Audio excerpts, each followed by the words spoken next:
আসসালামু আলাইকুম। আশা করছি সবাই ভালো আছেন। আমি এখন বর্তমানে অবস্থান করছি আমার পাশে একটা বিলে। তো আমার হাতে একটা ছাতা দেখতে পাচ্ছেন। তো আমার আসলে এই ভিডিওর যে কিছু কথা বলতে যাচ্ছি ছাতাটা নিয়ে। আমরা এই ছাতাকে কখন মনে করি? যখন খুবই রোদ থাকে, খুবই যখন বৃষ্টি হয় তখন কিন্তু আমাদের ছাতার কথা মনে পড়ে যায় যে আমাদের ছাতা লাগবে। ছাতাকে ব্যবহার করতে হবে।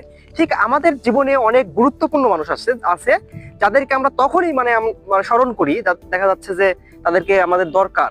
তাদেরকে তখনই কিন্তু আমরা স্মরণ করি। তাছাড়া কিন্তু অন্য কোনো সময় তাদেরকে আমাদের মনেও পড়ে না। আমাদের ঠিক ছাতাটাও যেমনি রোদ যখন হয় বা বৃষ্টি হয়, এই দুইটা ব্যতি রেখে আমাদের ছাতা কিন্তু পড়েই থাকে।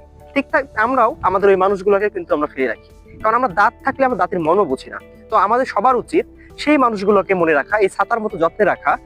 দেখা যাচ্ছে যে যারা আমাদের প্রতিনিয়ত সুসময়ে এবং দুঃসময়ে ভাবেই যারা আমাদেরকে একদম হাতে হাত রেখে চলার পথে শক্তি দিয়ে চলে, তাদেরকে আমাদের কখনো ভোলা উচিত নয়। সেই মানুষগুলোকে সবসময় কাছে এবং খুবই শক্তভাবে আপন করে রাখা উচিত। ধন্যবাদ।